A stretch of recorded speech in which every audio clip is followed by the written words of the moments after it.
Live from New York City, the dance capital of the world, the adventures of My Ballerina and Me show.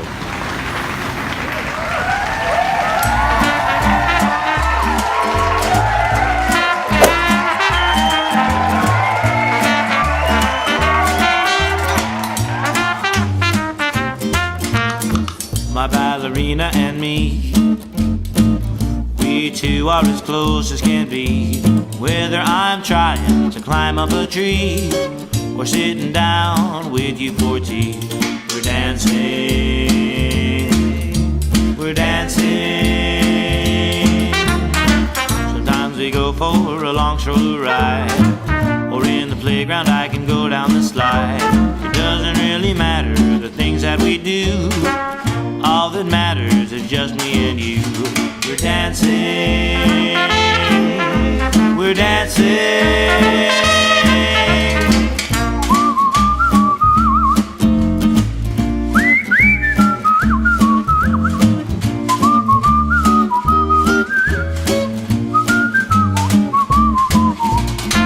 My ballerina and me, we two are as close as can be. Thanks for stopping over to come and see my ballerina, my ballerina, my ballerina and me.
Friends, and welcome back to the adventures of My Ballerina and Me. I'm your host, Elizabeth Flores, and for today, meeting someone new, we're going to go to Dragon Kim's Karate, USA in Staten Island, New York, and meet with Master CJ and hear all about his story and fantastic school on Manor Road. Let's take a look.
The training can be very military and very strict, and in that way I find karate and the martial arts, we have certain things in common. Where you have, I guess you have to run a tight ship, right? Now, I came to your school for a couple of reasons. Our orchestra, a few times Miguel, before he could even walk, he saw you guys on stage.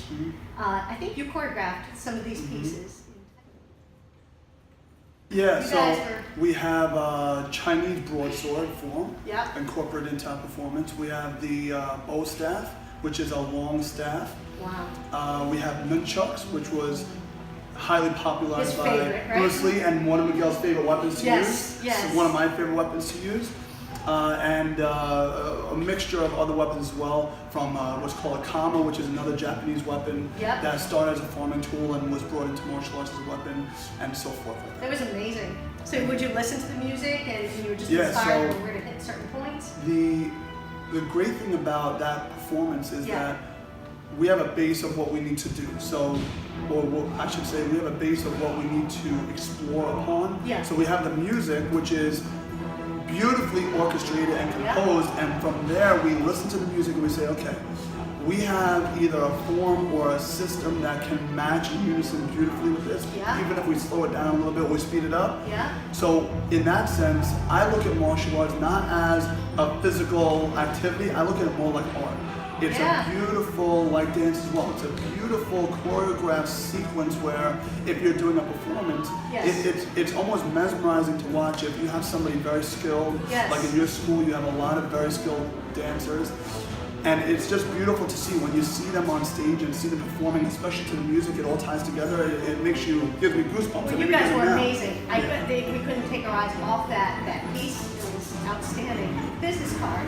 After we saw that, and for years, you know, we live a good 3 hours from the school here, but we come because, you know, you come across a lot of teachers in your journey, whether it's studying dance or anything else, and sometimes you can get people who are strict and they cross the line to just really injure or damage your feelings. I don't know if that's typical in the martial arts world. I know it is in the dance world, but you know, we came to you at a difficult time, and there's so much you teach, and the kids leave with a big smile, and I see their self-confidence and their enthusiasm is a big part of what you bring to this. What is your teaching philosophy? You seem to really love it.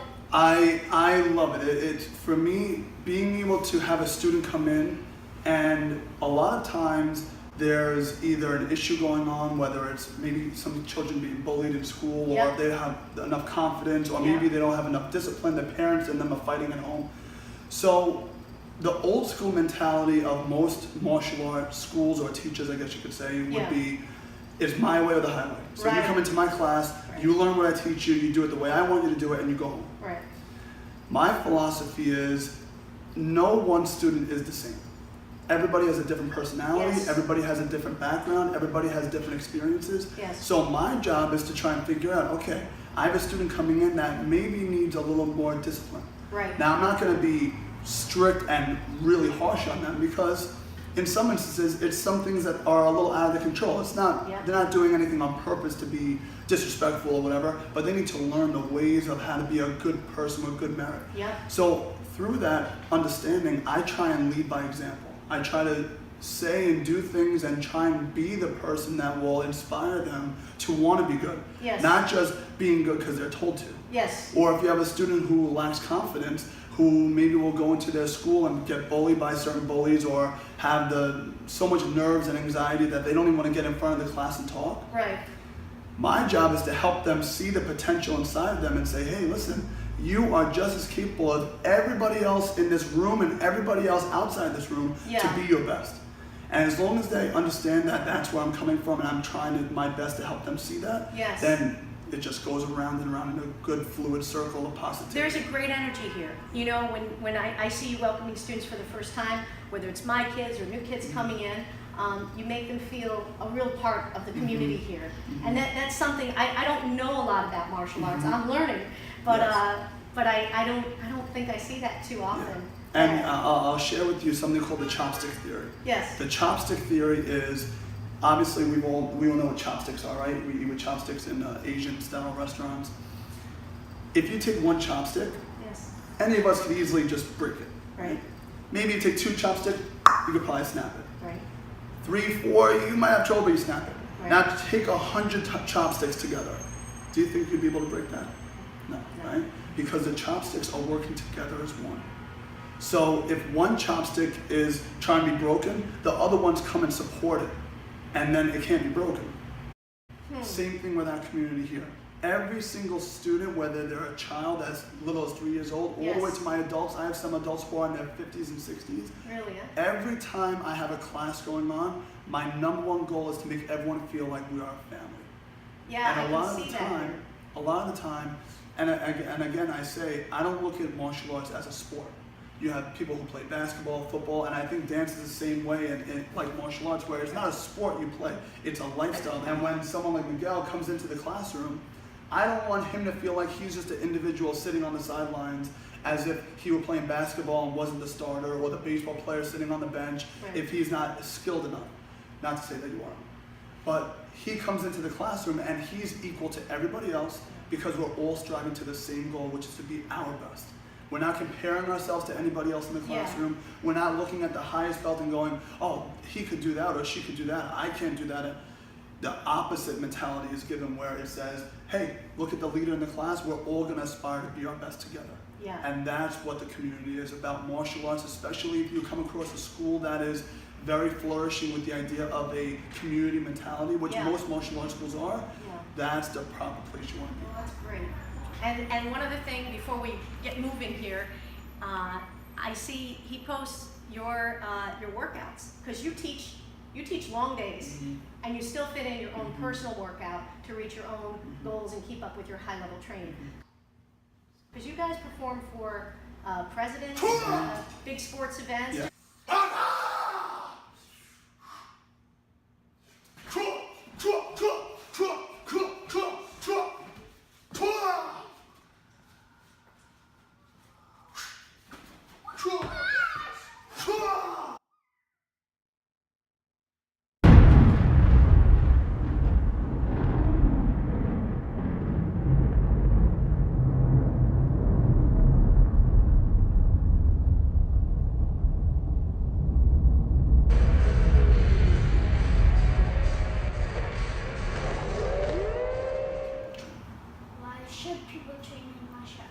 It's a great question. So a lot of people think that martial arts is just about kicking and punching and beating each other up, but that's exactly the opposite of what martial arts is about.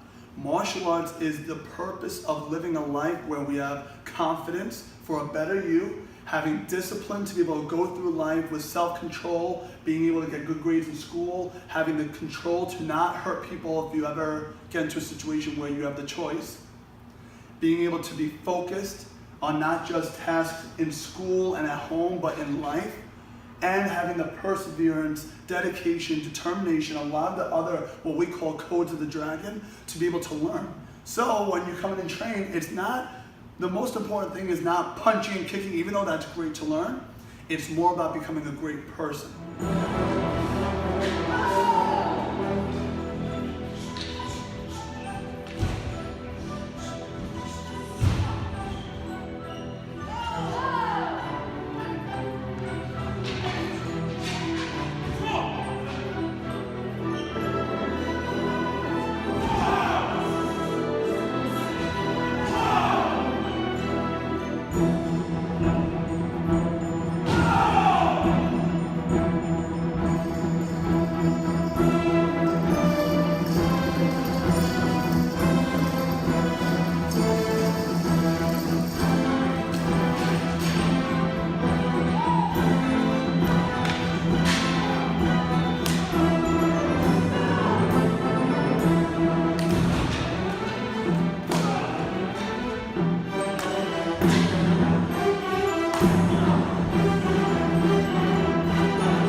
Twinkle, twinkle, little star, 5 positions, here they are.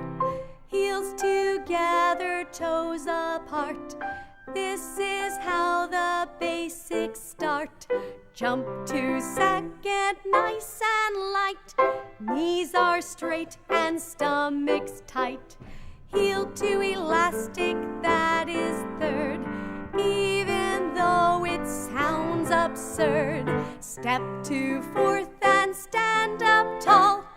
Keep your center, never fall. Heel to toe is fifth, you know. Ballerinas, there you go. Twinkle, twinkle, little star, 5 positions take you far.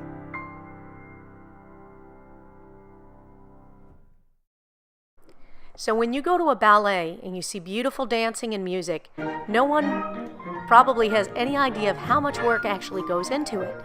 Here's a little behind-the-scenes look at our wonderful orchestra and our dancers rehearsing Don Quixote.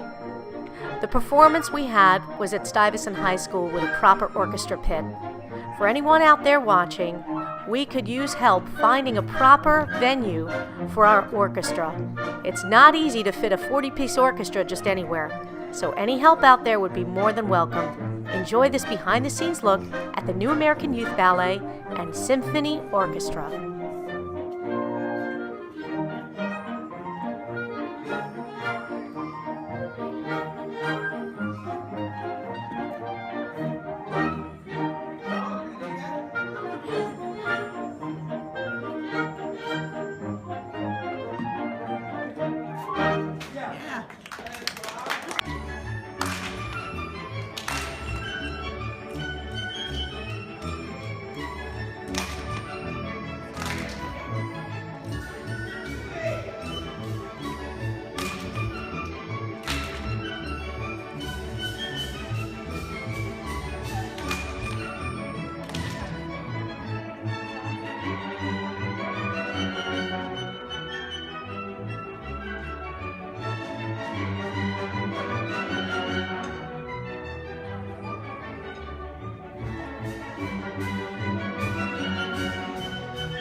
Very nice.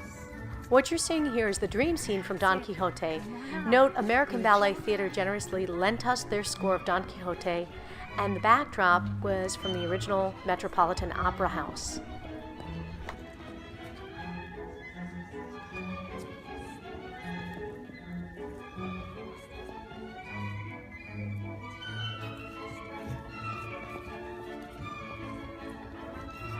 Most ballet schools do not give their students this kind of opportunity from such a young age to perform with a live orchestra.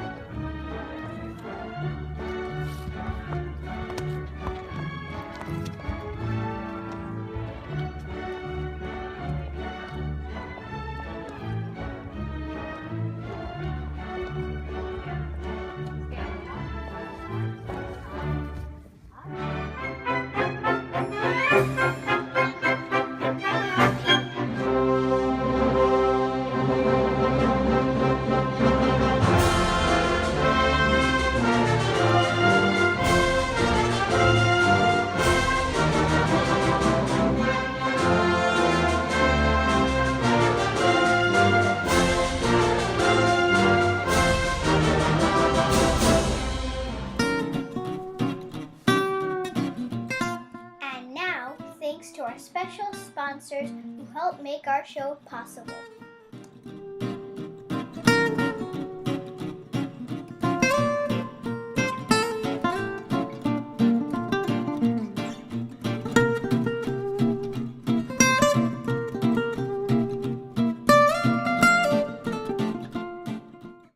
When can I see the show again? I like it. I'm glad you like the show. You can see the adventures of My Ballerina and Me on every Sunday at 4 p.m. on mnn.org Channel 2. See you next time. Bye. YouTube channel, The Adventures of My Ballerina and Me. Some great news for all you fans out there.